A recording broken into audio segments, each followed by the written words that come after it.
Hello. ఒకటే person నుంచి hurt అవ్వడము, అదే పర్సన్ కంఫర్ట్ చేయడం అనేది. అలా ఆ సైకిల్స్ జరుగుతూనే ఉంటాయి కదా! అండ్ ఎమోషనల్‌గా చాలాసార్లు కొన్ని సార్లు హై ఎమోషన్స్ ఉంటాయి. లేదా వెరీ లో ఎమోషన్స్ ఉంటాయి. ఇది బ్రెయిన్‌కి ఏం ఇండికేషన్ ఇస్తుంది? అలాంటప్పుడు 2 ఒకటేసారి hurtful situation and joyful situation ఒకటేసారి కలిగినప్పుడు దాన్ని మనము ట్రామా బాండ్ అంటాము. అంటే బ్రెయిన్‌కి ఒక్కటేసారి 2 ఇండికేషన్స్ వెళ్ళినప్పుడు ఏమవుతుంది అనంటే డోపమైన్ అండ్ కార్టిజాల్ అనే 2 హార్మోన్స్ ఒకటేసారి రిలీజ్ అవుతే దానికొచ్చే పర్యవసానాలు చాలా వేరుగా ఉంటాయండి. అండ్ ఆ లూప్‌లో బ్రెయిన్‌కి చాలా క్రేవింగ్స్ ఉంటాయన్నమాట. సేమ్ అదే సైకిల్‌కి అలవాటు పడి ఉంటుంది.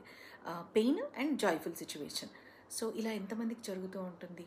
అండ్ నెక్స్ట్ థింగ్, చాలామంది జీవితాల్లో జరిగేది ఏంటి అనంటే, నేను ఎంతగా మాట్లాడినా, ఎంతగా ఎక్స్‌ప్లెయిన్ చేసినా కూడా చాలాసార్లు వినే సిట్యుయేషన్‌లో ఆపోజిట్ పార్ట్నర్ ఉండరండి అని అంటారు.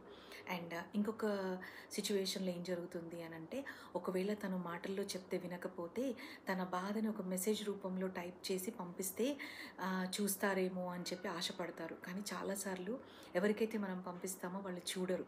సో, వీళ్ళు ఏమైపోతారంటే, వాళ్ళ బాధను తీర్చుకోవడానికి సైలెంట్‌గా మెసేజ్ టైప్ చేస్తారు.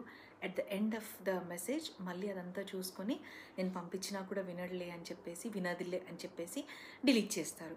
సో, ఇలా ఎంతమందికి జరుగుతూ ఉంటుందండి. అండ్ ఎప్పుడైనా గొడవ, కాన్ఫ్లిక్ట్ సిట్యుయేషన్‌లో చాలాసార్లు ఒకే partner, whether husband or wife, వాళ్ళే సారీ చెప్తూ ఉంటారు. అప్పుడు ఏమనిపిస్తుందనంటే, టైర్డ్ అయిపోయి నేను ప్రశాంతంగా నా రిలేషన్షిప్‌ని హోల్డ్ చేయడానికి నేనే ఎన్నిసార్లు నా లవ్‌ని అంత పే చేయాలి అని చెప్పి అనుకుంటారు కదా! సో, రిలేషన్షిప్‌లో అంతగా కష్టపడాల్సిన అవసరం లేదండి. ఒక ట్రూ లవ్ కోసం నిలబడితే గనక దాన్ని ఎలా ఎక్స్‌ప్రెస్ చేస్తే మీరు రియల్ లైఫ్‌ని లీడ్ చేయగలుగుతారని చెప్పే సెషన్సే నా కౌన్సిలింగ్ సెషన్స్ అండి. సో, ఇది ఇలా చాలామంది లైఫ్‌లో జరుగుతూ ఉంటుంది. అంతగా బాధపడాల్సిన అవసరం లేదు అని చెప్పే ఈ కౌన్సిలింగ్ సెషన్స్ అనేవి మీకు ఉపయోగపడాలని చెప్పి ఆశపడుతున్నానండి. ఈ వీడియో గనక మీకు నచ్చితే గనక ఒక చిన్న లైక్ ఇవ్వండి. అవసరమైన వాళ్ళకి షేర్ చేయండి. Thank you so much.